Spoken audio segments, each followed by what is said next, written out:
हम पढ़ने वाले हैं इंडियन कॉन्ट्रैक्ट एक्ट 1872 को इस उद्देश्य के साथ कि आप कोई कंपटीशन एग्ज़ाम अभी देने वाले हैं तो उसका रैपिड रिवीजन भी हो जाए और कॉन्सेप्ट्स को थोड़ा सा एक बार रिवीजन भी हो जाए, उनको भी हम वापस रिविजिट कर लें। तो इलिस्ट्रेशंस के हिसाब से चलेंगे और सीक्वेंस में सेक्शंस को लेंगे। इंडियन कॉन्ट्रैक्ट एक्ट देखिए 1872 का इनेक्टमेंट हुआ था 25 अप्रैल 1872 को, ये इसकी डेट है इनेक्टमेंट की। और ये इन्फोर्समेंट हुआ था 1 सितंबर 1872 को।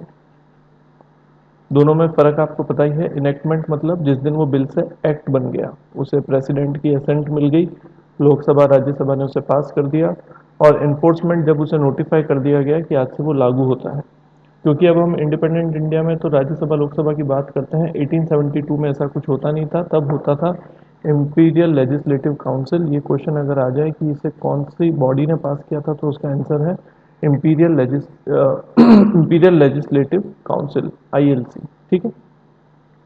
इसको ड्राफ्ट जो किया था वो किया था थर्ड लॉ कमीशन ने, प्री इंडिपेंडेंस इंडिया के। आफ्टर इंडिपेंडेंट इंडिया तो 21 लॉ कमीशन अभी तक आ चुके हैं, पर ये प्री इंडिपेंडेंट इंडिया का थर्ड लॉ कमीशन है। और उसने बाद में रिजाइन कर दिया, और फाइनली जिनने इसको ड्राफ्ट को फाइनलाइज किया है उनका नाम है सर जेम्स फिट्जजेम्स स्टीफन। याद रखना बहुत सिंपल है, इनके नाम में 2 बार जेम्स आ रहा है, तो 2 बार जेम्स इनके नाम में आ रहा है, ये ऑप्शन टिक कर देना अगर वैसे ध्यान ना भी रहे तो। इसमें टोटल चैप्टर 11 है, सेक्शंस हैं इसमें 238। ओके, तो हम चलते हैं, शुरू करते हैं, आगे बढ़ते हैं।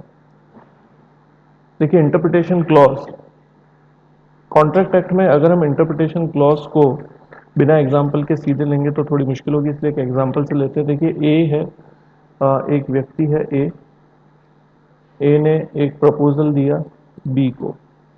ठीक है, प्रपोजल दिया, और बी ने वो प्रपोजल एक्सेप्ट कर लिया। तो बी ने क्या दी, एक्सेप्टेंस। तो जैसे ये प्रपोजल हुआ, इसकी एक्सेप्टेंस हो गई, ये मिलके क्या बन गया, एक प्रॉमिस। और ए क्या कहलाएगा, प्रॉमिसर, और बी क्या कहलाएगा, प्रॉमिसी। इंटरप्रिटेशन क्लॉज के शुरू के 2-3 सब क्लॉजेस में यही दे रखा है। यहाँ पे थोड़ी सी समझने वाली बात यह है कि एक प्रॉमिस होता है, उसके रेसिप्रोकल में भी कई बार प्रॉमिस दे दिया जाता है। तो आप ये ना समझें कि एक एग्रीमेंट में एक ही प्रॉमिसर और एक ही प्रॉमिसी होगा। यानी कि अगर आप ये सोचें कि एक एग्रीमेंट में ए हमेशा प्रॉमिसर रहेगा और बी हमेशा प्रॉमिसी होगा, तो कन्फ्यूजन हो जाएगा। क्योंकि एक एग्जांपल देता हूँ, ए ने बी को बोला कि हम तुम्हारे से घर खरीदने को, तुम मेरा घर खरीद लो, मैं तुम्हें प्रपोजल देता हूँ मेरा घर बेचने का, to sell his house. Okay, और बी ने कहा कि ठीक है, तुम मुझे अपना घर दोगे तो मैं भी तुम्हें क्या दूंगा, 10,000 रुपये दूंगा। तो देखो, ए का प्रपोजल क्या है, एक घर, बी ने एक्सेप्ट कर लिया, तो ये एक प्रॉमिस बन गया। ए प्रॉमिसर हो गया, बी प्रॉमिसी हो गया। अब ए के प्रॉमिस के बदले में बी उसे क्या दे रहा है, 10,000 रुपये। तो 10,000 रुपये क्या हुआ, कंसिडरेशन हो गया। ठीक है, ये कंसिडरेशन हो गया ना, ये प्रॉमिस हो गया हाउस देने का, और उसके बदले में बी उसे क्या 10,000 का कंसिडरेशन दे रहा है। पर एक इसी को इसी एंगल से भी देखो कि बी भी तो एक वादा कर रहा है 10,000 रुपये देने का। तो 10,000 रुपये देने का जो वादा है, ये भी तो अपने आप में प्रॉमिस है। और इस 10,000 रुपये के बदले बी को क्या मिलने वाला है कंसिडरेशन के तौर में, एक घर। यानी इस एग्जाम्पल में आपने देखा कि एक प्रॉमिस तो ए ने बी से किया कि मैं तुम्हें घर दूंगा, और उसके बदले एक प्रॉमिस बी ने ए से किया कि ठीक है मैं तुम्हें 10,000 रुपये दूंगा। अब यहीं पे समझ लो, हाउस हाउस का प्रॉमिस ए ने बी को किया, उसके बदले उसे क्या मिल रहा है, 10,000 रुपये। यानी जो प्रॉमिस हाउस का है उसका कंसिडरेशन क्या हुआ, 10,000 रुपये। ठीक है, और बी ने ए को क्या कहा कि मैं तुम्हें 10,000 रुपये दूंगा पक्का, पर तुम मुझे हाउस दे देना। तो ये 10,000 का भी तो एक प्रॉमिस हुआ। इस प्रॉमिस का कंसिडरेशन क्या हुआ, ये हाउस हुआ। यानी इस केस में, इस एग्जांपल में दो प्रॉमिस हो गए ना, ये तो हो गया फर्स्ट प्रॉमिस और ये हो गया सेकंड प्रॉमिस। एक प्रॉमिस जो ए ने बी से किया, एक प्रॉमिस जो बी ने ए से किया। इसको अगर आगे जाके भी आप देखोगे, जब हम सेक्शन 23 पढ़ेंगे, तो सेक्शन 23 में हम जो इलिस्ट्रेशन है ए और बी, वो देखेंगे, वो यही बात तो कह रहे हैं। तो ये रेसिप्रोकल प्रोमिसेस भी कहलाते हैं। ओके, ये क्या कहलाता है, ये प्रॉमिस और इसके बदले दूसरा प्रॉमिस क्या कहलाता है, रेसिप्रोकल प्रॉमिस। और प्रोमिसेस का जो सेट होता है, इन प्रोमिसेस का जो सेट होता है, वो क्या फॉर्म करता है, एग्रीमेंट। यानी एक बात समझ में आ गई कि एक एग्रीमेंट में जरूरी नहीं कि एक ही प्रॉमिस हो, उसमें सेट होता है पूरा प्रोमिसेस का, रेसिप्रोकल प्रोमिसेस भी होते हैं, इसको बोलते हैं एग्रीमेंट। और जो एग्रीमेंट एनफोर्सेबल बाय लॉ है, अगर वो एनफोर्सेबल बाय लॉ है तो वो क्या कहलाता है, कॉन्ट्रैक्ट। चलो, इंटरप्रिटेशन क्लॉज पूरा क्लियर हो गया। नेक्स्ट आगे बढ़ते हैं, section 3, communication acceptance and revocation of proposals. यहाँ पे देखो, सबसे इंपॉर्टेंट चीज, जब आपने देखा पहला प्रपोजल आया, अभी हमने पहला एग्जांपल देखा ना, उसमें सबसे पहले ए ने बी को क्या दिया था, प्रपोजल। फिर बी ने ए को क्या दी, एक्सेप्टेंस। और एक सिचुएशन ये भी हो सकती है कि प्रपोजल देने के बाद उसे वापस रिवोक कर दें। रिवोक करना है नहीं, कैंसिल समझ लो सरल भाषा में, कि मैंने आपको जो प्रपोजल दिया था मैं रिवोक करता हूँ। तो इनका कम्युनिकेशन कैसे होगा, या तो आप ऐसा कोई एक्ट करो या ऐसा कोई ओमिशन करो, ठीक है ना। कोई ऐसा एक्ट करो या ऐसा कोई ओमिशन कर दो जिसका या तो इफेक्ट हो कि वो कम्युनिकेशन बन गया, या उसकी इंटेंशन हो कि इससे कम्युनिकेशन हो रहा है। एक सिंपल एग्जांपल में क्लियर हो जाएगा, टेंशन की बात नहीं है। आप समझ लो, आप एक घर में किराएदार हो, ठीक है, आप उसको 5,000 रुपये महीना दे रहे हो, आप 12 महीने से रह रहे हो। अब आपने एक मकान मालिक को बोला कि मैं 12 महीने से तो रह रहा हूँ, पर मैं आगे और रहना चाहता हूँ, मेरा एक्सटेंशन करो। मकान मालिक ने आपको कहा ठीक है रह लो, पर 6,000 रुपये महीना देना पड़ेगा। आपने इस पे ना हाँ बोली ना ना बोली, आप चुपचाप रहने लग गए। तो आपका ये जो एक्ट है कंटिन्यू स्टे का, इसका इफेक्ट क्या रहा है, कंटिन्यू स्टे कर रहे हो, इसका इफेक्ट क्या रहा है कि आपने मकान मालिक के 6,000 रुपये महीने के किराए को एक्सेप्ट कर लिया है, आपकी यस है, आपकी एक्सेप्टेंस है। तो देखो, बिना कुछ बोले भी आपके एक्ट की वजह से जो आप कंटिन्यू कर रहे हो, उसका इफेक्ट ये आ रहा है ना, कि मकान मालिक तो ये मानेगा कि आप रह रहे हो, अब आप 6,000 रुपये महीना दोगे, अब आप ऐसे मना नहीं करोगे, ठीक है। ओके, अब अगला, चलो अगला लेते हैं। 4 और 5 सेक्शन जो है मैं लास्ट में बताऊंगा अलग से, क्योंकि उसमें क्या है कि वो ना तो बुलेट पॉइंट्स में कवर हो सकता है, ना रिवीजन में कवर हो सकता है, सेक्शन 4 और 5। अभी उसे नहीं भी पढ़ेंगे तो कोई फर्क नहीं पड़ेगा, लास्ट में उसको एग्जाम्पल से बताएंगे, इसलिए आगे बढ़ते हैं। 6 देखो, रिवोकेशन। रिवोकेशन किसका, सबसे इंपॉर्टेंट बात, प्रपोजल का। सेक्शन 6 किसके रिवोकेशन की बात करता है, कई बार पूरा सेक्शन पढ़ लेते हैं, यही नहीं पता था रिवोकेशन एक्सेप्टेंस का था कि प्रपोजल का। तो सेक्शन 6 किसके रिवोकेशन की बात करता है, प्रपोजल के। एक प्रपोजल किन किन तरीकों से रिवोक हो सकता है, इसकी एक ट्रिक बताता हूँ, बहुत सिंपल ट्रिक है। एनसीटी, नेशनल कैपिटल टेरिटरी, पता है ना क्या है, दिल्ली। एनसीटी ऑफ दिल्ली, दिल्ली को DI लिख दो।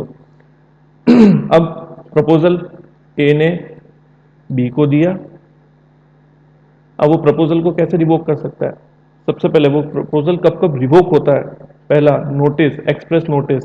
कौन दे दे, ए बी को दे दे कि भाई मैंने जो तुम्हें एन फॉर नोटिस प्रपोजल दिया था वो मैं रिवोक करता हूँ। फिर सी, फेलियर टू फुलफिल कंडीशन, यानी कि ए ने बी को तो प्रपोजल दिया था, पर उसकी एक्सेप्ट, उस प्रपोजल को एक्सेप्ट, ए ने जो बी को प्रपोजल दिया ना, उस प्रपोजल को एक्सेप्ट करना था अगर बी को, तो उसकी एक कंडीशन थी, वो पूरी करनी थी। अगर वो कंडीशन पूरी नहीं करी बी ने, तो प्रपोजल रिवोक हो जाएगा। कहने का मतलब, आपको प्रपोजल की कंडीशन को फुलफिल नहीं करने पे भी प्रपोजल अपने आप रिवोक हो जाता है। टी, लैप्स ऑफ टाइम, यानी एक टाइम प्रिस्क्राइब कर दिया था प्रपोजल देते वक्त ही। ए ने बी को जब प्रपोजल दिया तो कह दिया कि भाई आज दिन में 3 बजे तक ये ऐसा ऐसा कर देना, बी ने नहीं किया, तो ए का प्रपोजल रिवोक। डी, डेथ, आई, इंसेनिटी, अगर डेथ या इंसेनिटी हो जाए किसकी, प्रोमिसर की। प्रपोजल देने वाला प्रोमिसर होता है ना, ए। अगर ए की डेथ या इंसेनिटी हो जाए, इंसेनिटी यानी अनसाउंडनेस ऑफ माइंड हो जाए उसकी, तो भी प्रपोजल रिवोक हो जाएगा। तब जब एक्सेप्टर को डेथ और इंसेनिटी के बारे में पता पड़ गया एक्सेप्टेंस देने से पहले। ठीक है, क्लियर है सेक्शन 6। चलो आगे चलते हैं। अब आता है अ, अब आता है सेक्शन 7। एक्सेप्टेंस कैसी होनी चाहिए, ये एक चीज आपसे पूछें तो बताओ कैसी होनी चाहिए एक्सेप्टेंस। इसके लिए तीन चीजें याद रखो। सबसे पहले एब्सोल्यूट होनी चाहिए, उसमें कोई अनक्वालिफाइड होनी चाहिए, यानी कि आपको जो प्रपोजल दिया है ना, ए ने बी को प्रपोजल दिया है, अगर बी को प्रपोजल एक्सेप्ट करना है तो ए ने उस प्रपोजल के साथ जो भी कंडीशन दे दी है आपको वो एब्सोल्यूटली माननी पड़ेगी। उसमें कोई इफ एंड बट आप नहीं लगाएंगे, तब आपकी एक्सेप्टेंस होगी और प्रपोजल को एक्सेप्टेंस मिलते ही वो प्रॉमिस बन जाएगा। आपने एब्सोल्यूट का एक्सेप्टेंस नहीं दी तो प्रपोजल प्रपोजल की स्टेज पे ही रह जाएगा। फिर ए भी आपके लिए कोई लाइबल नहीं है, वो बंधा हुआ नहीं है, वो मर्जी है जो करे। दूसरा, एक वर्ड तो ये याद रख लेना, एब्सोल्यूट अनक्वालिफाइड होनी चाहिए। दूसरा है मैनर, एक्सेप्टेंस का मैनर क्या होना चाहिए। मान लो अगर प्रपोजल में कोई मैनर बता दिया, पर्टिकुलर मैनर कि आपको इस मैनर में प्रपोजल एक्सेप्ट करना है, तो फिर उसी मैनर में वो करना पड़ेगा। ठीक है, अगर ए ने बी को कहा कि मेरा प्रपोजल है, सपोज मैं आपको 10 किलो गेहूं भेज दूंगा, पर लॉजिस्टिक्स जो है ना वो आपको बेयर करने पड़ेंगे, यानी ट्रक ट्रांसपोर्टेशन सब आपको भेजना पड़ेगा। मेरे गोदाम से 10 क्विंटल, किलो तो बहुत छोटा हो गया, मान लो 10 क्विंटल में गेहूं भेजने को तैयार हूं, पर तुम खाली ट्रक भेज दो। अब बी बोले कि मैं खाली ट्रक तो भेज ही नहीं रहा और एक्सेप्ट कर लूंगा, तो वो एक्सेप्टेंस वैलिड नहीं है। ए ने क्योंकि बता दिया कि भाई तुम्हें ये मैनर है, खाली ट्रक भेजना ही पड़ेगा, तब 10 क्विंटल गेहूं मैं उसमें डालूंगा। तो बी के पास क्या है, बी को अगर ये एक्सेप्ट करना है प्रपोजल तो खाली ट्रक भेजना पड़ेगा।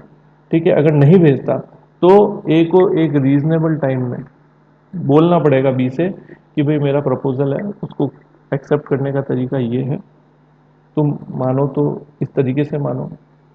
ठीक है, अगर ए ऑब्जेक्शन नहीं उठाता तो फिर माना जाएगा कि ए ने बी की एक्सेप्टेंस को स्वीकार कर लिया, यानी कि ए को जो मैनर है, जिस मैनर में ए इस एक्सेप्टेंस को चाहता है, वो मैनर ए को स्पेसिफाई कराने के बाद एक बार रिमाइंड भी कराना पड़ेगा।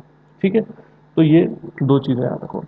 फिर आ जाते हैं धारा 8 section 8, acceptance by performing considering conditions और रिसीविंग कंसिडरेशन। बहुत सिंपल है, इससे ही क्लियर है कि जो कंडीशन है वो आपने परफॉर्म कर दी, जो अभी ऊपर वाले एग्जांपल में हमने देखा, मैनर इन विच, और आपने अगर कंसिडरेशन रिसीव कर लिया तो भी एक्सेप्टेंस मानी जाएगी। Promises express and implied, promises कैसे होते हैं, अभी हमने ऊपर बात करी एक्सेप्टेंस की, अब बताते हैं प्रॉमिस। प्रॉमिस कैसा होता है, एक देखो जो वर्ड्स में लिखा होता है ना उसे बोलते हैं एक्सप्रेस।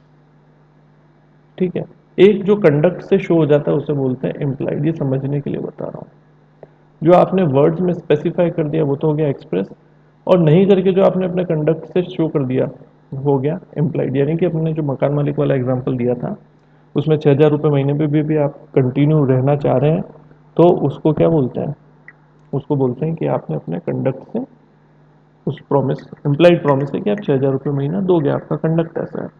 इसमें एक एक्सेप्शन, ऐसे तो बहुत सारे एक्सेप्शन है पर एक एक्सेप्शन कॉन्स्टिट्यूशन ऑफ इंडिया में भी है, इसका आर्टिकल 299 देख लेना। वो ये कहता है कि अगर स्टेट गवर्नमेंट हो या सेंट्रल गवर्नमेंट हो, वो जो भी कोई कॉन्ट्रैक्ट प्रॉमिस वगैरह करेगी वो हमेशा रिटर्न करेगी। ठीक है, तो रिटर्न होना चाहिए अगर आप गवर्नमेंट के साथ कर रहे हैं तो। और भी बहुत सारे कानून हैं जिसमें रिटर्न की ज़रूरत होती है, तो वहाँ पे जो कानून स्पेशल कानून कह देता है, क्योंकि आप जब कॉन्ट्रैक्ट एक्ट का फर्स्ट सेक्शन पढ़ेंगे ना तो उसमें सेविंग क्लॉज दे रखा है। सेविंग क्लॉज का मतलब ये होता है कि दूसरे कानूनों के जो भी प्रोविजन है वो भी लागू होते रहेंगे अगर वो इस कॉन्ट्रैक्ट एक्ट से इनकंसिस्टेंट नहीं है तो। ठीक है, सेक्शन 9 हो गया। अब आ जाते हैं सेक्शन 10 पे, ये सेक्शन इंपॉर्टेंट है। एग्रीमेंट, कौन कौन सा एग्रीमेंट कॉन्ट्रैक्ट होते हैं। ये सेक्शन इंपॉर्टेंट है। अब आप देखो इसके लिए एक शॉर्ट फॉर्म याद रख लो, CCL, triple CL। Triple CL देख लो, पहला C हो गया फ्री कंसेंट ऑफ पार्टीज, जो पार्टीज है ना उनकी कंसेंट एकदम फ्री होनी चाहिए। ओके, फिर पार्टीज जो है वो कंपिटेंट टू कॉन्ट्रैक्ट होनी चाहिए। फिर तीसरा C, उसका कंसिडरेशन होना चाहिए, क्योंकि बिना कंसिडरेशन के एग्रीमेंट वॉइड होते हैं, हम आगे जाके उसको पढ़ेंगे। अभी अभी इतना समझ लो। और लॉफुल ऑब्जेक्ट होना चाहिए। अब अगर एक एग्जांपल से समझाऊं, अगर मैंने बंदूक की नोक पे किसी से कंसेंट लेके एग्रीमेंट कर लिया, तो आपको क्या लगता है वो कंसेंट मायने रखती है? नहीं रखती, फ्री कंसेंट नहीं है वो। कंपिटेंट, अगर मैंने 10 साल के बच्चे से कॉन्ट्रैक्ट कर लिया, या मैंने किसी ऐसे व्यक्ति से कॉन्ट्रैक्ट कर लिया जो साउंड माइंड का नहीं है, तो क्या वो मायने रखेगा? नहीं रखेगा। कंसिडरेशन, अगर एग्रीमेंट में कोई कंसिडरेशन ही नहीं है, कहने का मतलब ये कि मैं आपको बोलूं कि ये लो सेल डीड कर लेते हैं साहब, मैं आपको घर बेचूंगा, ठीक है, मैं आपको घर बेचूंगा, और आप चुपचाप बैठे हैं, आप कुछ बोल ही नहीं रहे कि मैं इसके बदले में कुछ रुपए दूंगा या नहीं दूंगा, तो ये कंसिडरेशन ही नहीं है।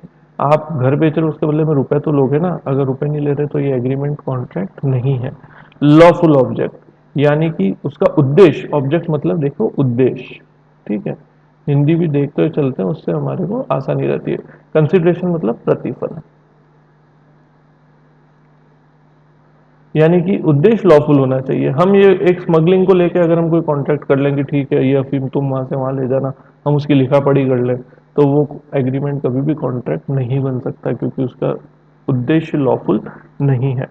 सेक्शन 11, अब जो आगे के सेक्शंस हैं उसमें मैं थोड़ा सीक्वेंस भी आपको भी समझा दूंगा। चलिए सेक्शन आते हैं, who are competent to contract, इसकी शॉर्ट फॉर्म याद रख लेना, मैड। मैड मतलब पागल नहीं, मैड मतलब एम से तो मतलब है जिसकी मेंटली साउंडनेस हो, ठीक है, मेंटली वो साउंड हो, ठीक है, साउंड माइंड हो उसका। ओके, ए से age of maturity, age of maturity 18 plus. D से अदरवाइज डिस्क्वालिफाइड ना हो, नॉट डिस्क्वालिफाइड। तो अभी जो आपने सेक्शन 10 में पढ़ा था ना कि वो कब ट्रिपल CL पढ़ा था ना अभी पहले अपन ने, ट्रिपल CL में देखा था कि कंपिटेंट होना चाहिए, तो कंपिटेंट के लिए है। अब पूछते हैं साउंड माइंड, हमने एक वर्ड यूज कर दिया साउंड माइंड। साउंड माइंड क्या होना चाहिए? तो वो सेक्शन 12 में डिफाइन कर दिया है। साउंड माइंड वो व्यक्ति है जो अपने लिए गए जजमेंट का इफेक्ट समझे, कि आप जो जजमेंट ले रहे हो इसका आपके इंटरेस्ट पे क्या असर पड़ने वाला है, उस व्यक्ति को बोलते हैं साउंड माइंड का व्यक्ति, ठीक है। अब इसमें एक सिंपल सा एग्जांपल है, एक व्यक्ति मान लीजिए ज्यादातर समय उसका अनसाउंड माइंड रहता है, यानी मानसिक अवस्था ठीक नहीं रहती, पर बीच बीच में उसकी मानसिक अवस्था ठीक हो जाती है, तो जिस दौरान उसकी साउंडनेस ऑफ माइंड है उस दौरान भी वो कॉन्ट्रैक्ट कर सकता है। इसी तरह एक और एग्जांपल ले लीजिए, एक व्यक्ति है जो यूजुअली साउंड माइंड का है, उसकी मानसिक अवस्था हमेशा तो ठीक रहती है, पर कभी कभी मान लीजिए उसकी मानसिक अवस्था ठीक नहीं रहती, तो जिस दरमियान उसकी मानसिक अवस्था ठीक नहीं है, उसकी अनसाउंड माइंड है, उस दौरान he can not enter into a contract, ठीक है। अब इसके इलिस्ट्रेशन आप देख लो, उसके बाद इलिस्ट्रेशन इसके सिंपल है, इसलिए उसमें हम टाइम ज़्यादा लगाएंगे नहीं।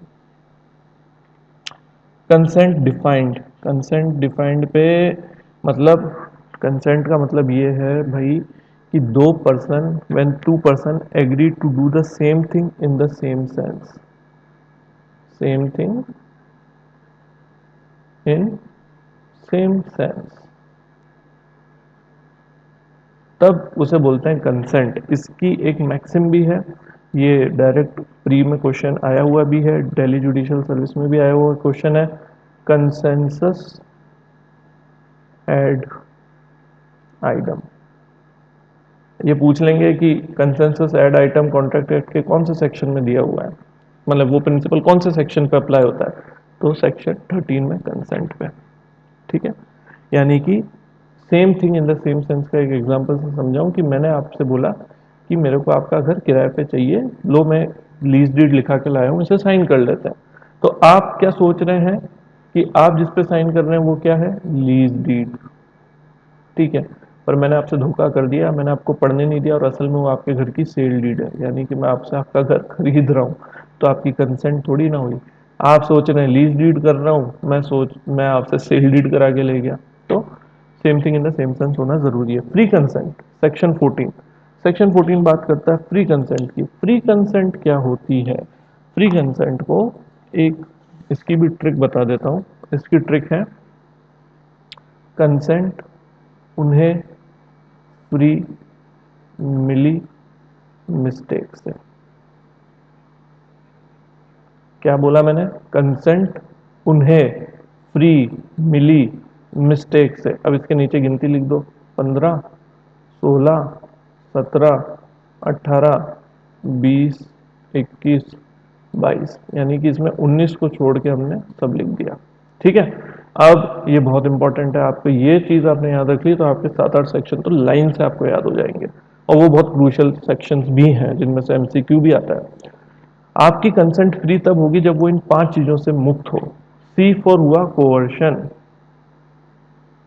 कोवर्शन, कोवर्शन के नीचे 15 लिखने का कारण क्या है? सेक्शन 15 में दे रखा है। यू हुआ अनड्यू इन्फ्लुएंस, जिसके नीचे सेक्शन 16 लिख रखा है। एफ हुआ फ्रॉड, सेक्शन 17। एम आई हुआ मिसरिप्रेजेंटेशन, सेक्शन 18। और फिर हुआ मिस्टेक, जिसपे है सेक्शन 20, 21 और 22। ठीक है। अब देखते हैं यहाँ पे। ठीक है। अब आप देखें 15, 16, 17, 18। अब कोर्शन, कोर्शन को, चलिए कोर्शन को देखते हैं अब आगे। कोर्शन के लिए कौन से कीवर्ड्स याद रखने हैं ये देख लेते हैं। देखो कोर्शन के लिए आप 2 कीवर्ड्स याद रख लो, उससे आपका काम चल जाएगा। पहला याद रख लो आईपीसी, इंडियन पिनल कोड, है ना, और दूसरा याद रख लो unlawful detention of property.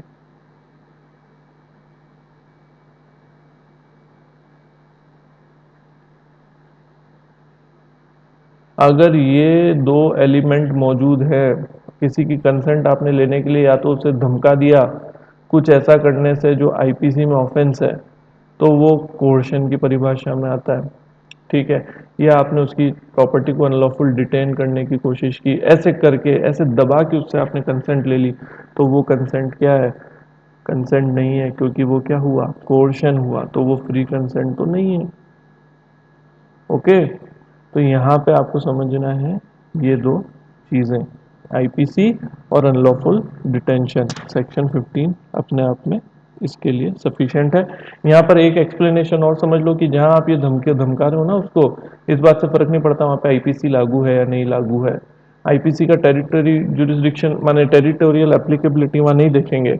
Example के तौर पे आप जा रहे हो समुद्र में जहाज पे जा रहे हैं और आपने एक व्यक्ति को धमका के क्रिमिनली इंटिमिडेशन किया उसको, जो कि आईपीसी में ऑफेंस है, और उसकी जबरदस्ती एग्रीमेंट पे साइन करा लिया। अब समुद्र से जब वापस लौटे, वो बंदा आया कैलकटा, और कैलकटा में आके उसने केस कर दिया। अब आप बोलो कि ये समुद्र में तो आईपीसी लागू ही नहीं होती थी, तो ये कोई ग्राउंड नहीं होने वाला। पोर्शन है वहाँ पे, चाहे आईपीसी लागू हो चाहे नहीं हो, वो आप पे केस कर देगा। चलिए next, undue influence. Undue influence, इसके लिए आपको क्या ध्यान रखना है? अनड्यू इन्फ्लुएंस के लिए आपको ये ध्यान रखना है कि 3 चीज़ें। सबसे पहले आप देखेंगे क्या कि अनड्यू इन्फ्लुएंस में आपको सबसे पहले देखना है पोजीशन। एक कीवर्ड ये याद रखो, पोजीशन। कि हम कह रहे हैं ना कि ए का बी के ऊपर अनड्यू इन्फ्लुएंस है, तो ए और बी की एक दूसरे के रिस्पेक्ट में पोजीशन क्या है ये हमें ध्यान रखना है। पोजीशन कैसी है? या तो अपेरेंटली कोई अथॉरिटी दिख रही है, ठीक है, या फिर फिड्यूशरी रिलेशनशिप में है। ठीक है, ये दोनों चीजें हैं अगर, तो हम क्या बोलेंगे कि यहाँ पे अनड्यू इन्फ्लुएंस है।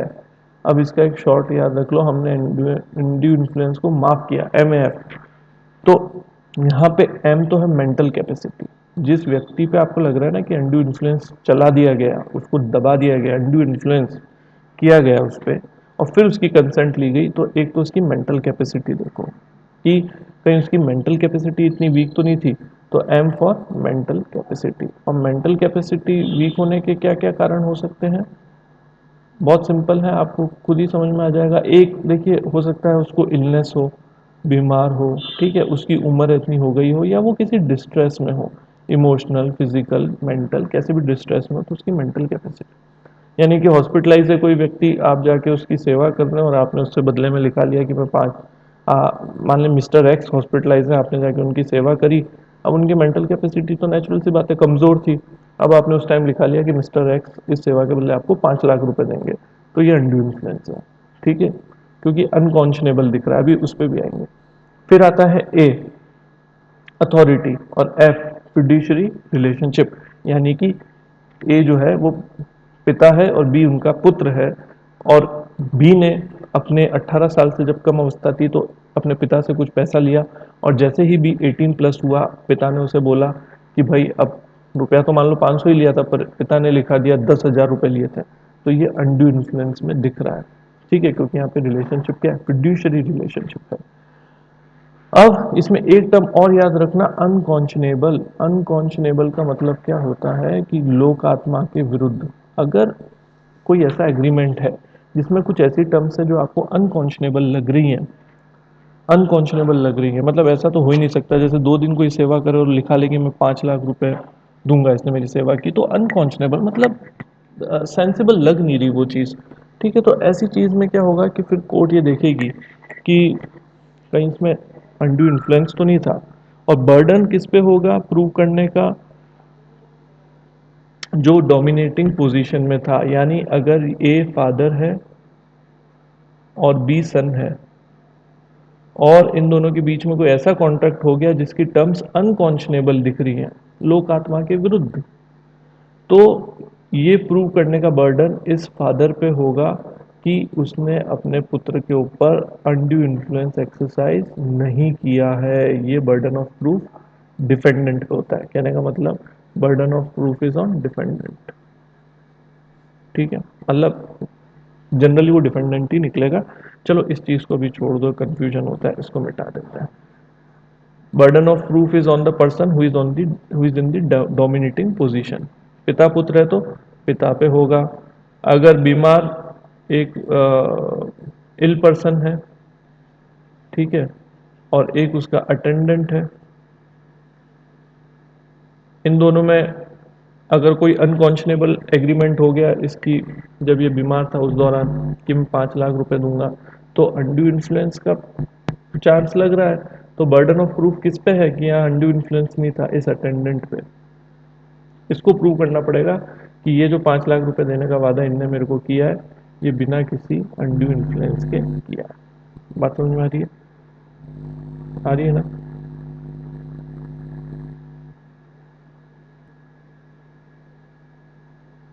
चलो नेक्स्ट, अनड्यू इन्फ्लुएंस सेक्शन 16 भी हो गया। नेक्स्ट आता है फ्रॉड। फ्रॉड क्या है भाई? सेक्शन 17, फ्रॉड में, फ्रॉड में आपको ये याद रखना है, एक ट्रिक बताता हूँ, इसमें याद रख लो, स्कैल्प। स्कैल्प जानते हो ना, अपना सर जिस पे बाल उगते हैं, स्कैल्प, SCALP। अब स्कैल्प क्या क्या है? स्कैल्प में देखो, एस फॉर होता है सजेशन, यानी कि फ्रॉड आप कब करते हैं? फ्रॉड का मतलब ये होता है कि आप एक पार्टी है उस कॉन्ट्रैक्ट की, ठीक है, अब आपने या आपके एजेंट ने अगली पार्टी को, यानी कि आप हैं ए और अगली पार्टी है बी, आप फ्रॉड करने वाले हैं, ठीक है, इसके साथ फ्रॉड होने वाला है बी के साथ। तो आपने, आपके एजेंट ने बी को इस आशय से कि वो एग्रीमेंट में एंटर हो जाए, कॉन्ट्रैक्ट करे, आपने कोई सजेशन दिया। क्या दिया? सजेशन। सजेशन किस चीज़ का? जो पता है आपको कि मैं जो सजेशन दे रहा हूँ ये सच नहीं है, फिर भी आप दे रहे हैं, ठीक है। फिर सी, सी फॉर कंसीलमेंट, आपने कोई फैक्ट कंसील कर लिया, ठीक है, जबकि आपको पता था कि ऐसा कुछ है, पर आपने नहीं बताया। फिर A for act to deceive, आपने कोई ऐसा एक्ट किया जिसका पर्पस ही उसे धोखा देना था, किसको? बी को। एल, एल फॉर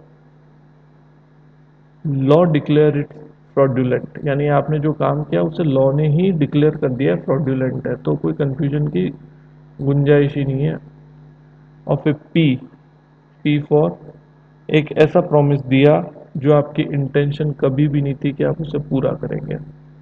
अगर आपने ए ने बी जो एक्सेप्टर है उसके साथ ये 5 काम कर दिए, एक दो मतलब इन 5 में से कोई भी काम कर दिया, तो हम ये बोलेंगे कि आपने इसके साथ फ्रॉड कमिट किया है। अब इसमें एक चीज बताओ, क्वेश्चन आ सकता है कि साइलेंस जो होता है क्या वो भी कभी फ्रॉड के बराबर हो सकता है? तो आपको टेस्ट लेना है। टेस्ट क्या लेना है, इलिस्ट्रेशन से बताता हूँ।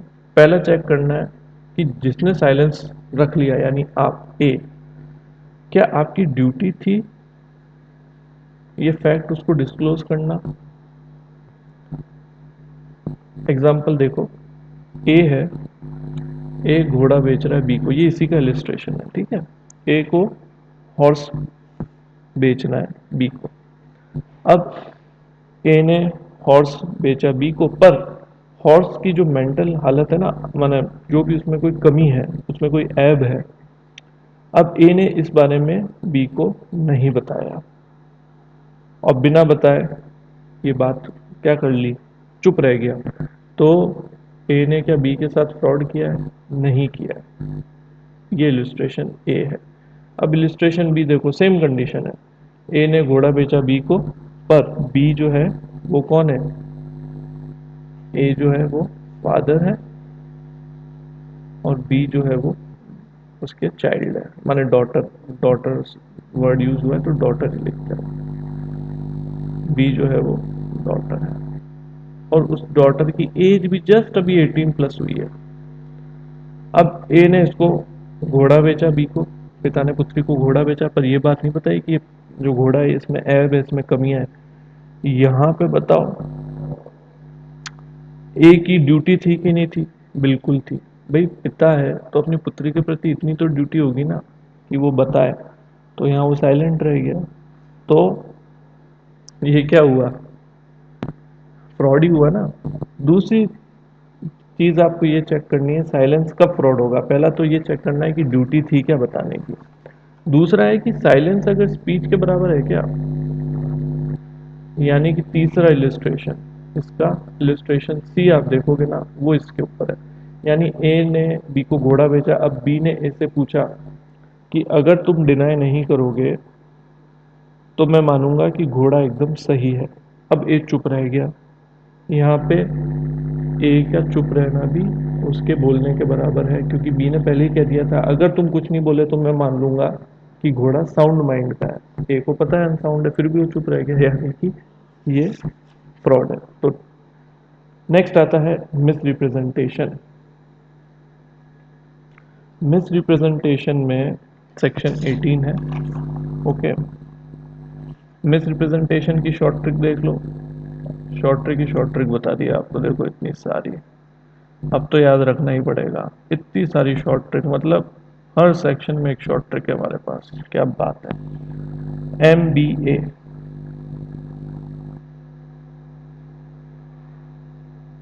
एम मिस रिप्रेजेंटेशन आप कर रहे हो, ठीक है।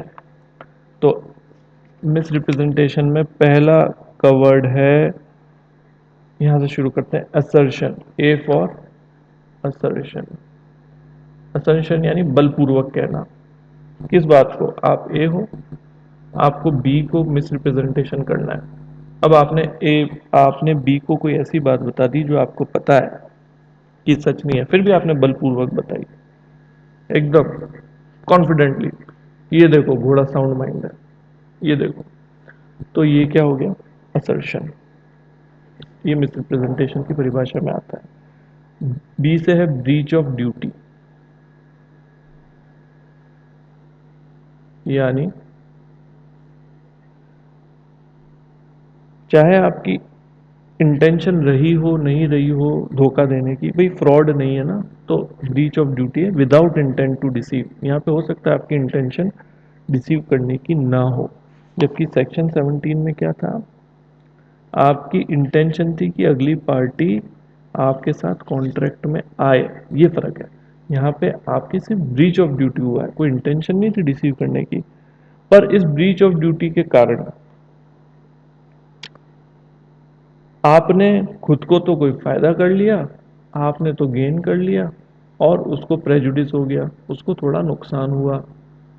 आपकी ब्रीच ऑफ ड्यूटी के कारण अगर ये चीज हो गई तो ये क्या माना जाएगा? Miss representation. ठीक है। और फिर लाता है टू मेक अ मिस्टेक। आप मिस्टेक नहीं कर रहे हो, सामने वाले को ऐसा आपने मिस रिप्रेजेंटेशन किया कि ये एक मिस्टेक कमिट करता है उस मिस रिप्रेजेंटेशन के कारण, और वो ऐसी चीज के संबंध में हो जो सब्जेक्ट मैटर है एग्रीमेंट की।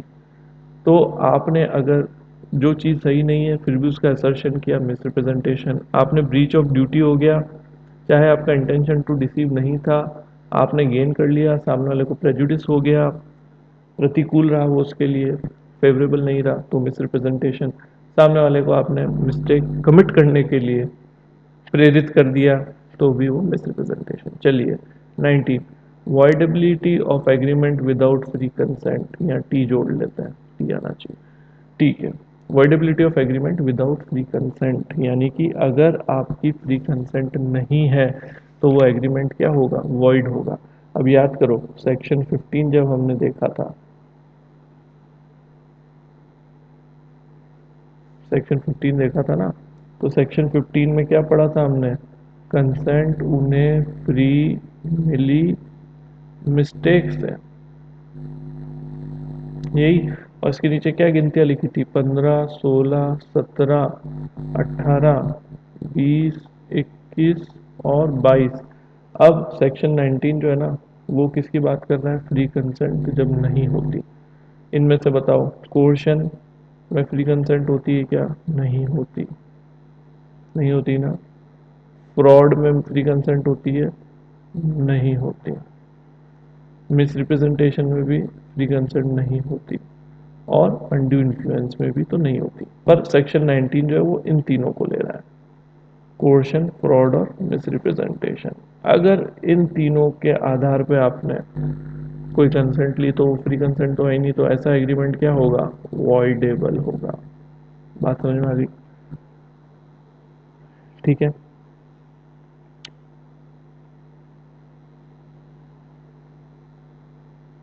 अब ये एग्रीमेंट तो वॉइडेबल होगा, पर यहां पर ऐसे समझो, ए ने बी के साथ कोर्शन किया या फ्रॉड किया या मिस रिप्रेजेंटेशन किया और उसकी फ्री कंसेंट ले ली, यानी बी जो है ना वो एक तरीके से समझ लो विक्टिम है यार, एक समझने के लिए, ठीक है, एक्ट में लिखा हुआ नहीं है पर मैं रेफर करने के लिए, विक्टिम है ये इसका। अब बी के पास क्या ऑप्शन है कि क्योंकि एग्रीमेंट वॉइडेबल है, वॉइडेबल है तो कोर्ट में जाके वॉइड डिक्लेयर करा सकता है, या फिर भी ये भी कह सकता है कि नहीं मैं तो एग्रीमेंट एग्जीक्यूट, कॉन्ट्रैक्ट एग्जीक्यूट करना चाहता हूँ चाहे ये वॉइडेबल हो। पर बात यह है कि ए ने मुझसे जो झूठ बोला था अब उसे सच मान के ए अपना प्रॉमिस निभा दे, यानी कि ए ने अगर कहा था, ए का एक गोदाम था, मान लो इसका गोडाउन था बहुत बड़ा, और बी वहाँ से करीब, बी ने वहाँ पे ऑर्डर प्लेस किया मुझे गेहूँ चाहिए, और ए ने कहा कि ठीक है हम आपको बेस्ट क्वालिटी के गेहूँ भेज रहे हैं 50 रुपए किलो पे। बी ने कहा ओके, पर जब आया माल तो वो वर्स्ट क्वालिटी का निकला। प्रॉमिस किसका किया था? बेस्ट का, भेज क्या दिया? वर्स्ट। तो और उसे धोखा देके दूर से दिखाया कि वो गेहूं हम बेस्ट भेजेंगे, तो ये इसके साथ एक तरीके से विक्टिम हो गया ये, इसकी कंसेंट फ्री नहीं रही क्योंकि इसे पता ही नहीं गया कि वर्स्ट क्वालिटी का गेहूं है, वरना कंसेंट देता ही नहीं। तो इसने बेस्ट क्वालिटी का गेहूं समझ के कंसेंट दी थी 50 रुपए किलो पे, ये खरीदने को तैयार हो गया। अब ये एग्रीमेंट तो हो गया वॉइडेबल, पर अभी बी के पास ऑप्शन है सेक्शन 19 के हिसाब से कि बी क्या बोले कि नहीं मैं इस एग्रीमेंट को एग्जीक्यूट करना चाहता हूं, बस ए ने जो वादा किया था कि बेस्ट क्वालिटी 50 रुपए किलो में देगा, अब उस वादे को ए निभाए, उसको सच साबित करे, तो मैं इस एग्रीमेंट को एग्जीक्यूट करना चाहता हूं। इस रूल का एक एक्सेप्शन है। एक एक्सेप्शन क्या है मैं आपको इस एग्जांपल में समझा देता हूं, ये एग्जांपल समझो आप।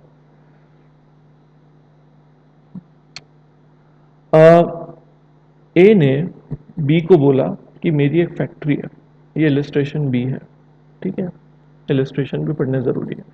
ए ने बी को बोला कि मेरी एक फैक्ट्री है जहाँ पे 500 किलो इंडिगो बनता है साल में, और बी को फैक्ट्री इंड्यूस करने के लिए कहा, फैक्ट्री खरीदने के लिए इंड्यूस किया।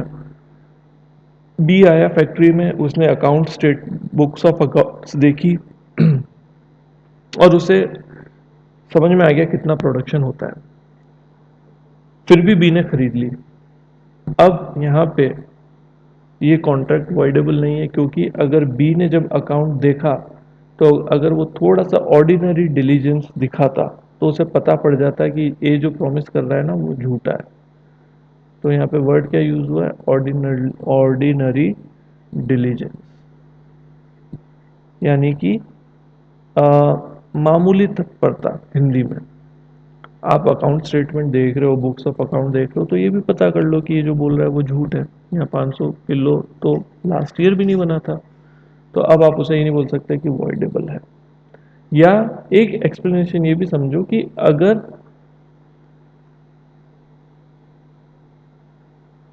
एक एक्सप्लेनेशन ये भी समझो आप कि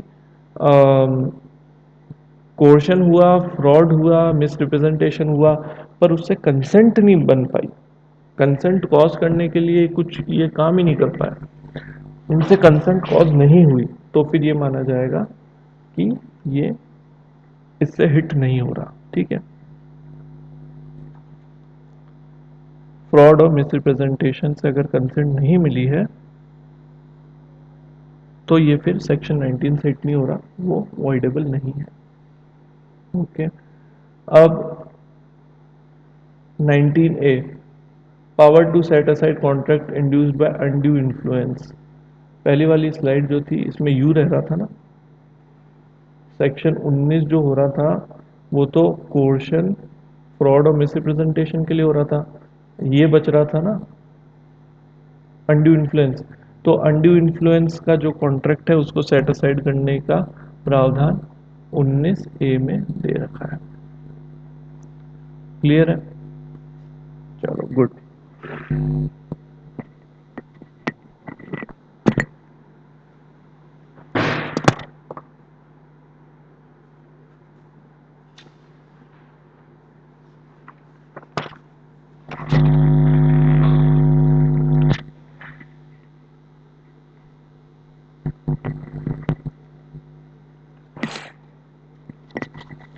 अब आ जाते हैं अगले सेक्शन पे।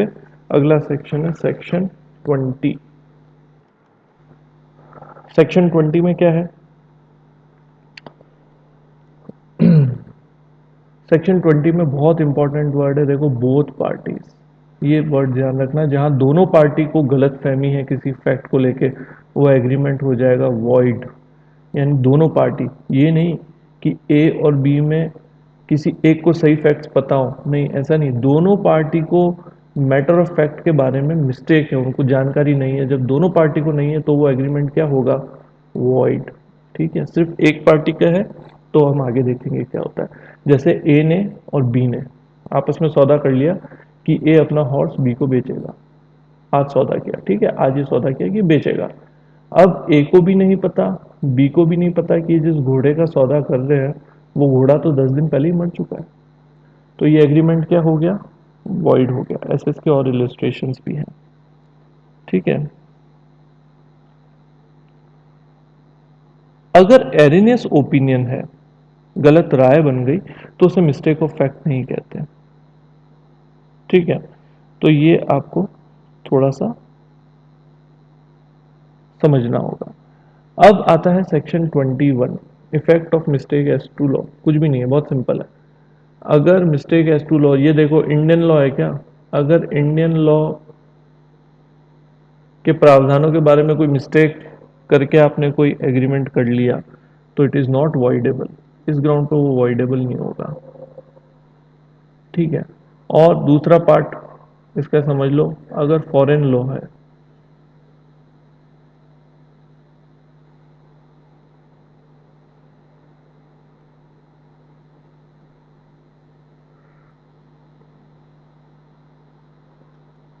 अगर फॉरेन लॉ है उसके बारे में मिस्टेक कर ली तो उसका प्रभाव क्या रहेगा, जो mistake as to mistake of fact रहता है। तो इसको सिर्फ दो पार्ट में बांट के आसानी से समझ लो। इंडियन लॉ है तो नॉट वॉइडेबल है, फॉरेन लॉ है तो मिस्टेक ऑफ फैक्ट के बराबर का स्टेटस रहेगा। और मिस्टेक ऑफ फैक्ट जब दोनों पार्टीज को रहती है तो एग्रीमेंट क्या हो जाता है, वॉइड। तो वही ये देखना है। अब मैंने कहा था ना सेक्शन 20 में बोथ पार्टीज वर्ड है, और जब बोथ पार्टीज में मिस्टेक ऑफ फैक्ट हो जाती है तो वो एग्रीमेंट क्या हो जाता है, वॉइड। पर सेक्शन ये तो था सेक्शन 20 का, बोथ पार्टीज वॉइड। पर अगर वन पार्टी को मैटर ऑफ फैक्ट की मिस्टेक है, मिस्टेक ऑफ फैक्ट सिर्फ वन पार्टी को है, तो वो वॉइडेबल नहीं होगा। यहाँ पे क्या है, वन पार्टी, तो ये वैलिड है, नॉट वॉइडेबल। देखो वॉइडेबल और वॉइड का फर्क आपको आता है, मान के चल रहा हूं मैं। वॉइड वो जो शुरू से ही जीरो है, वॉइडेबल वो जिसको जीरो डिक्लेयर करा सकते हैं। मतलब विदाउट गोइंग वेरी टेक्निकल, इसमें ज़्यादा टेक्निकलिटी में उलझे बिना, ये सिंपल एक्सप्लेनेशन मैं आपको अभी दे रहा हूँ फिलहाल के लिए। Section 23, what considerations and objects are lawful and what not. अब सेक्शन 23 में आपको एक शॉर्टकट याद करना है, और उस शॉर्टकट को बोलते हैं, ये बड़ा फनी सा है, डिफ पिफ। डिफ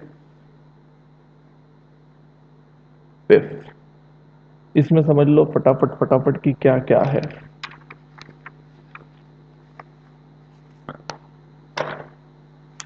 डिफ पिफ का मतलब है,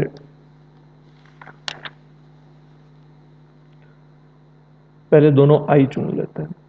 कंसिडरेशन और ऑब्जेक्ट, जो आपका कॉन्ट्रैक्ट है ना, उसका कंसिडरेशन और ऑब्जेक्ट अनलॉफुल होगा अगर वो किसी को इंजरी कर रहा हो, किसी की पर्सन या प्रॉपर्टी को, ठीक है, या फिर वो इमोरल हो, ठीक है, या फिर, अब एफ एफ को समझ लेते हैं, या फिर वो क्या हो, फॉरबिडन बाय लॉ हो। आप जो फॉरबिडन बाय लॉ, या फिर वो क्या हो, एफ, इस एफ का मतलब है फ्रॉड्यूलेंट, ड्यूलेंट। इस डी का मतलब क्या है, defeat the provisions of law. अगर उसको अलाउ कर दिया तो वो प्रोविजंस ऑफ लॉ को डिफीट कर देगा। और इस पी का मतलब क्या है, इस पी का मतलब है अगेंस्ट द पब्लिक पॉलिसी। तो इस डिफ पिफ का D, defeat the provisions of law, it will cause injury, it is forbidden by law, ये तो हो गया डिफ पिफ। P, it is against public policy. I, it is immoral. F, it is fraudulent. लो, ये सेक्शन 23 पूरा हो गया साहब। डिफ पिफ ने पूरा कर दिया सेक्शन 23। आगे बढ़िए, इससे ज्यादा अच्छा इजी क्या हो सकता है। सेक्शन 24, अगला सेक्शन है सेक्शन 24। सेक्शन 24 में देखो, आपको मैं एक चीज समझाता हूँ। इसकी लैंग्वेज ना थोड़ी सी, इसमें अपन थोड़ा सा 2 मिनट देंगे। इसकी लैंग्वेज थोड़ी सी टिपिकल है, समझो। आपको अभी तक ये तो पता ही है कि एक कंसिडरेशन होता है, एक ऑब्जेक्ट होता है, ठीक है। कंसिडरेशन एक कॉन्सेप्ट है, कंसिडरेशन एक कॉन्सेप्ट है, ऑब्जेक्ट। कंसिडरेशन को हिंदी में बोलते हैं प्रतिफल। यानी कि मैं आपको घर बेच रहा हूँ, आप मेरे को उसके बदले 10,000 रुपये दे रहे हो, तो मेरे घर बेचने के प्रॉमिस के बदले जो 10,000 रुपये आप दे रहे हो वो क्या है, कंसिडरेशन। ऑब्जेक्ट क्या है इसका, ऑब्जेक्ट ये है कि मैं घर बेच रहा हूँ एक लॉफुल तरीके से, मेरे को पैसों की ज़रूरत है, तो ये लॉफुल ऑब्जेक्ट है ना मेरा उद्देश्य। घर बेचने का उद्देश्य क्या है, मेरे को पैसों की ज़रूरत है, इसलिए मैं बेच रहा हूँ। अब सेक्शन 24 की जो डेफिनेशन है ना, उसके हिसाब से पहली सिचुएशन, फर्स्ट सिचुएशन क्या है, कि जहां पर एक कंसिडरेशन है और मोर देन वन ऑब्जेक्ट है एक एग्रीमेंट में, ठीक है, तो अगर उस कंसिडरेशन का एक पार्ट भी अनलॉफुल है, उस कंसिडरेशन का एक पार्ट भी अनलॉफुल है, तो ये एग्रीमेंट क्या हो जाएगा, वॉइड। दूसरी कंडीशन देखो, सेकंड सिचुएशन। सेकंड सिचुएशन में क्या है, ऑब्जेक्ट तो एक है, कंसिडरेशन सेवरल है। अगर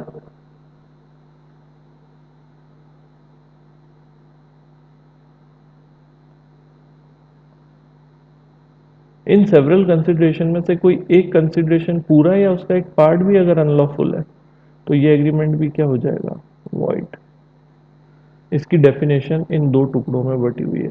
ये जो मैंने अभी समझाया ना, ये समझ के एक बार डेफिनेशन पढ़ लेना सेक्शन 24 की, क्रिस्टल क्लियर हो जाएगा। इस डायग्राम से सेक्शन 24 को समझ लो। इसका इलिस्ट्रेशन भी दे देता हूँ, बुक में ही दे रखा है, सरल भाषा में बोल देता हूँ। मैंने आपको कहा कि भाई मेरी फैक्ट्री भी संभाल लो, कॉटन की फैक्ट्री है, और अफीम का धंधा भी कर लेना, स्मगलिंग भी कर देना, तो मैं तुम्हें मिला के 10,000 रुपये दे दूंगा।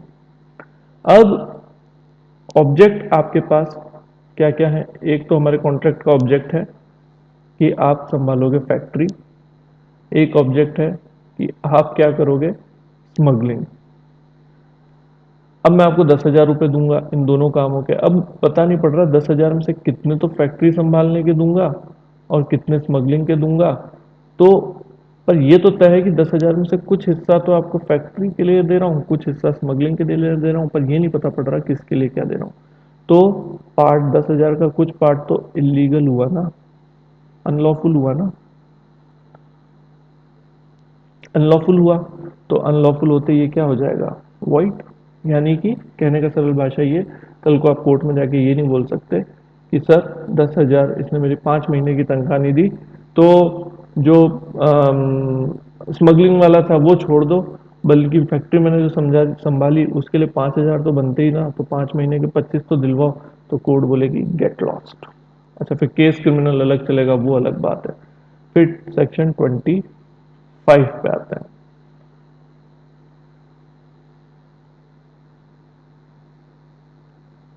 सेक्शन 25, सेक्शन 25 में क्या है, एक बहुत सिंपल सा प्रिंसिपल है, ये देखने में बहुत लंबा लग रहा है पर ऐसा कुछ भी नहीं है, बहुत सिंपल है। एग्रीमेंट विदाउट कंसिडरेशन, यानी कि देखो अंग्रेज अपने मतलब के लिए इंग्लैंड से इंडिया आ गए, तो अंग्रेजों ने कानून बनाया, तो कंसिडरेशन तो उनके लिए सबसे इंपॉर्टेंट चीज़ है। यानी कि वो ये मानते हैं इस कानून में कि हर जो कार्य किया जाता है ना, उसके पीछे एक प्रतिफल जरूर होगा। यानी कि अगर मैं आपको 100 रुपये भी दे रहा हूँ ना, 100 रुपये, तो उसके बदले में मैं आपसे जरूर कुछ लूंगा। अगर मैं आपसे बिना कुछ लिए सिंपल आपको 100 रुपये दे रहा हूँ एक कॉन्ट्रैक्ट में, तो फिर वो विदाउट कंसिडरेशन हुआ, तो वो एग्रीमेंट वॉइड हो जाएगा, ऐसा अंग्रेजों का मानना था।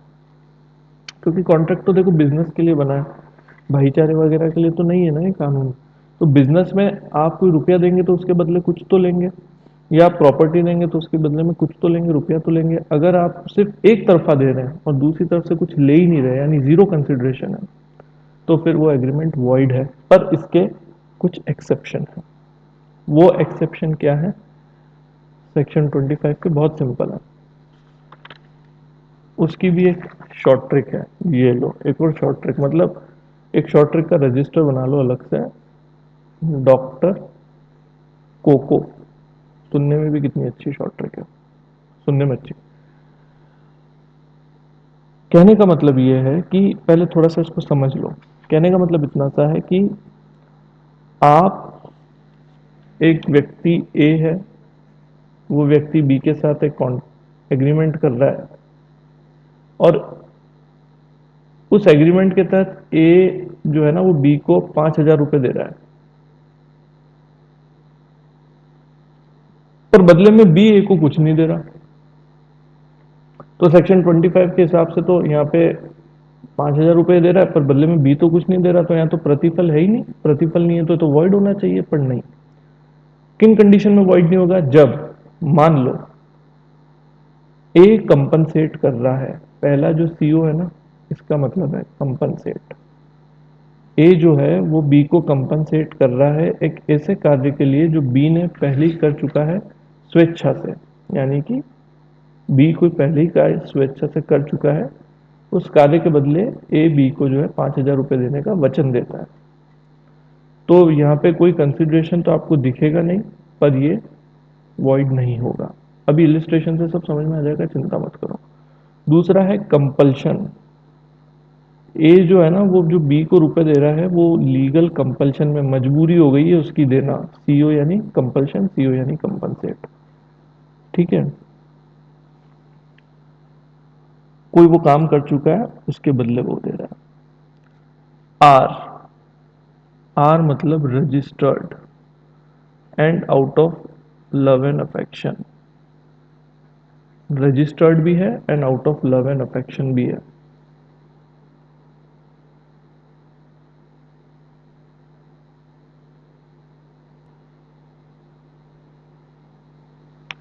जैसे गिफ्ट हो गया, out of love and affection, जरूर याद रखना है इसमें, ठीक है।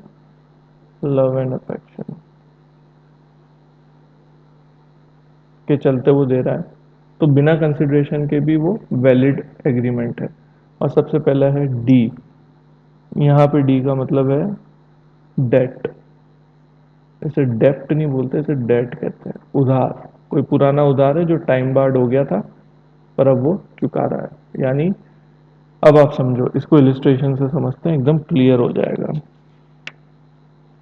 देखो, समझो, ए ने बी को प्रॉमिस किया 5,000 रुपये देने के लिए, बदले में कुछ भी नहीं मिल रहा, तो पहला पार्ट के हिसाब से एग्रीमेंट वॉइड है। पर ए जो है वो बी को, दूसरी सिचुएशन, पहली सिचुएशन तो ये थी, दूसरी सिचुएशन, ए जो है वो बी को ये 5,000 रुपये इसलिए दे रहा है क्योंकि ए को बी से स्नेह है, प्रेम है, और बी जो है ना वो इसका सन है, और ए जो है वो क्या है, फादर है। तो अब पिता पुत्र में तो प्यार के चलते दे ही सकते हैं ना, तो यहाँ पे तो कंसिडरेशन तो नहीं है। पर इन्होंने क्या किया, 5,000 रुपये फादर सन को देगा, इसको लिख भी लिया और उसको रजिस्टर भी करा लिया। ठीक है, ये वाला रजिस्टर भी करा लिया।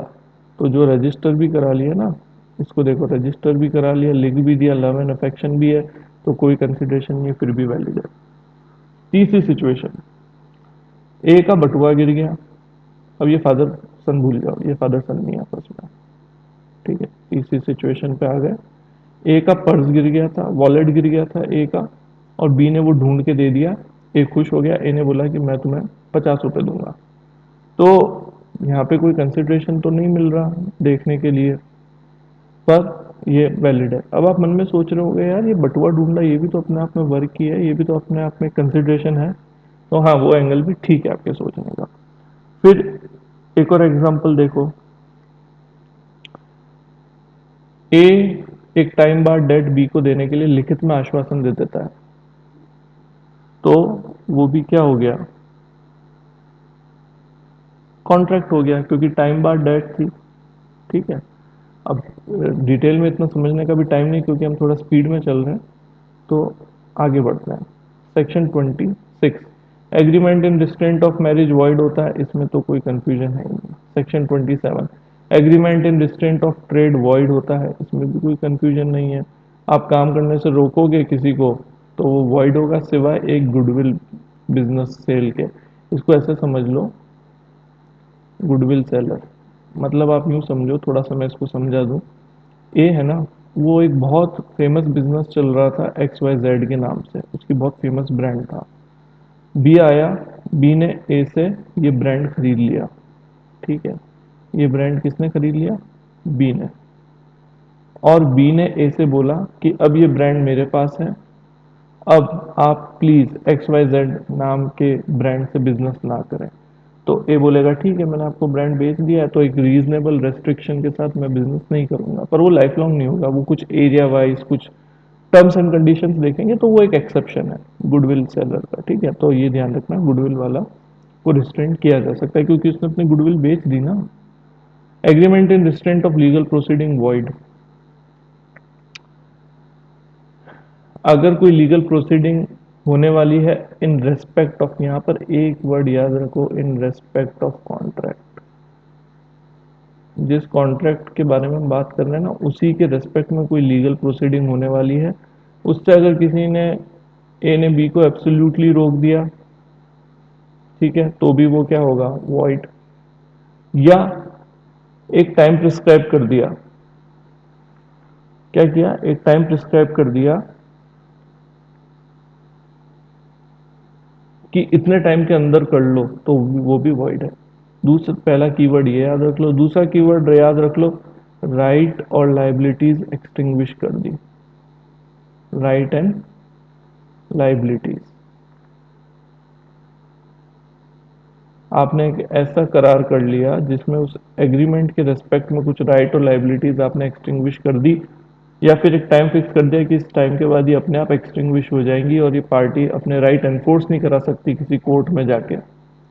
ठीक है, पहले वाले में क्या था, वो किसी कोर्ट में जाके एनफोर्स नहीं करा सकती, ट्राइब्यूनल या कोर्ट्स में नहीं जा सकती, तो वो वॉइड हो गया। अब यहाँ पे आपने राइट और लाइबिलिटी ही एक्सटिंग्विश कर दी है इस कॉन्ट्रैक्ट के रेस्पेक्ट में, या फिर आपने कह दिया कि इतने समय बाद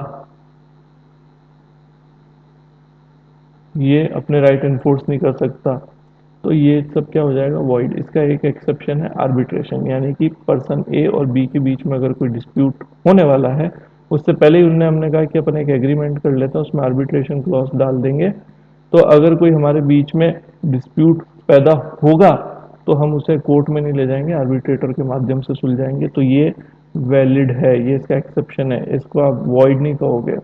आप ये नहीं सकते कि restraint of legal proceeding void है, नहीं। या फिर दूसरी सिचुएशन, ये ए और बी के बीच में कोई डिस्प्यूट पैदा हो गया, अब उनने बोला कि हम इसे आर्बिट्रेशन में भेजेंगे, तो ये तो है मे अराइज, फ्यूचर में होगा तो भेजेंगे तो भी ठीक है, और विच हैज ऑलरेडी अराइजन,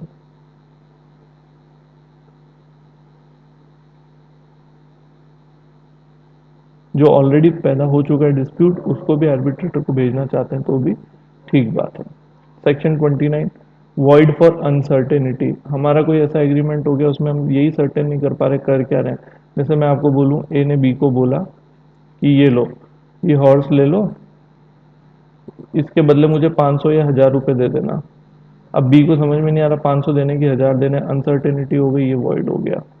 दूसरा इलिस्ट्रेशन देखो, ए ने बी को बोला कि मैं तुम्हें ऑयल बेचूंगा, अब ये बताया ही नहीं कि कौन सा ऑयल बेचूंगा, तो ये क्या हो गया, वॉइड हो गया। पर एक कंडीशन और, ये ना कोकोनट ऑयल का डीलर है, कोकोनट ऑयल का डीलर है, तो ये अगर सिर्फ ऑयल बेचेगा तो ऑब्वियसली अंडरस्टूड बात है कि कोकोनट ऑयल ही तो बेचेगा, तो यहाँ पे वॉइड नहीं होगा, नॉट वॉइड। तीसरी कंडीशन, ए ने बी को बोला मैं तेल बेचूंगा, पर पूरा डिस्क्रिप्शन दे दिया, कंप्लीट डिस्क्रिप्शन दे दिया कैसा कैसा तेल बेचूंगा, तो ये भी क्या होगा, नॉट वॉइड, क्योंकि यहाँ सर्टेनिटी हो गई ना, सर्टेन हो गया कि यहाँ पे तो कोकोनट देगा, यहाँ पे डिस्क्राइब करता है, तो अनसर्टेनिटी रही नहीं। अब लास्ट, मतलब चैप्टर 1 और 2 हमारे पूरे हो जाएंगे इसके, अगर हम ये लास्ट सेक्शन हम पढ़ लेते हैं, agreement by way of wager void.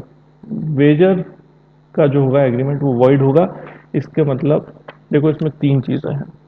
Wager का मतलब समझ लो, ये जो लॉटरी टाइप चीज़ें होती है ना, जिसमें आप लक पे डिपेंड करते हो, कोई स्किल काम नहीं करती, ओनली चांस, जो मैटर ऑफ चांस है, सिर्फ मैटर ऑफ चांस है, उनको हम बोलते हैं वेजर। उसमें कोई लक नहीं, उसमें कोई स्किल नहीं है, तो ऐसे एग्रीमेंट जो होते हैं वो वॉइड होते हैं। तो इसमें तीन पाबंदियां हैं। पहला तो क्या है, सबसे पहले तो इसके तीन लिम है सेक्शन के, पहला तो ये कि ऐसा एग्रीमेंट वॉइड होगा, पहला लिम तो ये कहता है। दूसरा ये कहता है कि जो विनर है ना, वो रिकवर नहीं कर सकता अमाउंट को। इसका एक एग्जांपल देता हूँ, रिकवरी ऑफ अमाउंट प्रोहिबिटेड है, कर ही नहीं सकता। इसका एक एग्जांपल देता हूँ, महाराष्ट्र का केस है, national consumer dispute redressal commission का, अभी उसका मेरे को साइटेशन ध्यान नहीं आ रहा, डिटेल क्लास कभी होगी तो पूरा समझाऊंगा। उसमें लॉटरी एक व्यक्ति जीत गया, पर उससे जो कंपनी ने लॉटरी कराई थी ना, महाराष्ट्र स्टेट के कुछ कोलैबोरेशन में, बड़ा टिपिकल सा है, तो कुल मिला के बात ये, वो व्यक्ति लॉटरी जीत गया 1 करोड़ रुपए की। अब उसने 1 करोड़ रुपए लेने के लिए उसने सोचा मैं क्या करूं। तो वकील ने बोला होगा कि भाई सिविल सूट तो तुम ला नहीं सकते, एक तो कोर्ट फी देनी पड़ेगी, दूसरा सेक्शन 30 डायरेक्टली हिट करेगा क्योंकि लॉटरी तो वेजर है, वेजर का ऊपर वो वॉइड है, तो वॉइड एग्रीमेंट कॉन्ट्रैक्ट के लिए आप कोर्ट में एक्शन नहीं ला सकते। तो उसने कंज्यूमर कंप्लेंट करी, कंज्यूमर कोर्ट ने भी बोला कि भैया तुम लॉटरी के टिकट खरीद रहे हो, सेक्शन 30 से तुम हिट हो, इसलिए तुम्हें यहाँ पे अमाउंट भी रिकवर नहीं हो पाएगा। तो लॉटरी के टिकट तुम भले ही कितने ही खरीद लो, कभी डूब गए तो कोई कोर्ट नहीं दिलाने वाली उसका पैसा। अब पूछोगे इसका कारण क्या है? इसका कारण ये है कि कोर्ट के पास और बहुत से इंपॉर्टेंट काम है। आप 100 रुपए का टिकट दे के 1 करोड़ रुपए लेना चाहते हो, तो कोर्ट के पास इतना फालतू समय नहीं है कि आपके लिए 100 रुपए खर्च आपने की और आपको 1 करोड़ दिलाने बैठ जाए। लोगों के करोड़ों करोड़ों रुपए डूबे हुए हैं, वो निकलवाने का टाइम नहीं मिल पा रहा है, केसों का इतना अंबार है। तो इसलिए सिर्फ वेजर वेजर को कोर्ट ज़्यादा सीरियसली, सीरियसली क्या, लेजिस्लेचर ने बार कर दिया, कोर्ट पे तो बाद में बात आएगी, लेजिस्लेशन ने खुद ही कह दिया बकवास। फिर विनर को एक और रोकता है, स्टेक होल्डर को भी स्यू नहीं कर सकता। Winner can't sue stakeholder, ये भी नहीं हो सकता। अब एक बताऊं, एक एग्जांपल, अब आप बताओगे, ये आप आंसर दोगे कि जो हॉर्स रेसिंग होती है ना, उसमें वो वेजर है या नहीं। हॉर्स रेसिंग में देखो, जजमेंट इसमें सुप्रीम कोर्ट का आ चुका है, हॉर्स रेसिंग को वेजर नहीं माना था।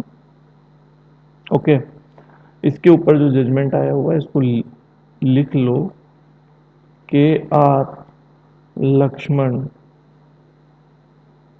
Versus state of Tamil Nadu.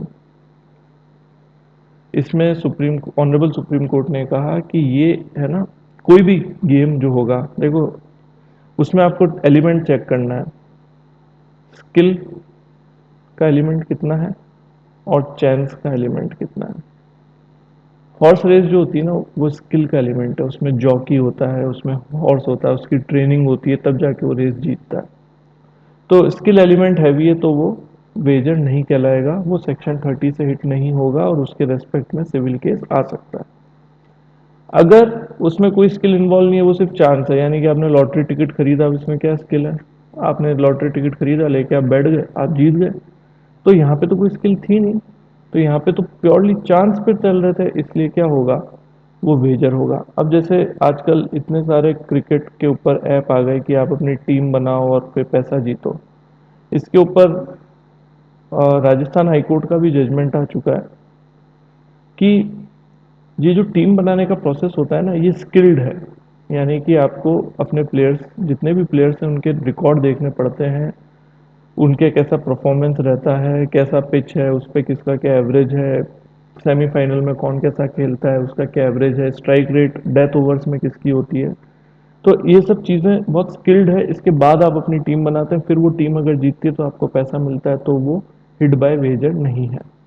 Last चीज इसमें एक चीज और बता दूं, यहाँ पे आईपीसी 294A में ये ऑफेंस है, गैम्बलिंग। ठीक है।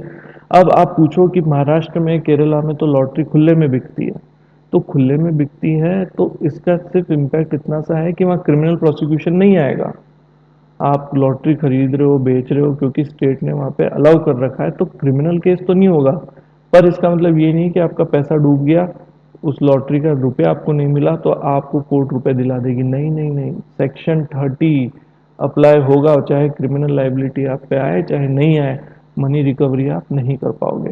तो इस तरीके से हमने अभी जो पढ़े हैं वो हमने चैप्टर 1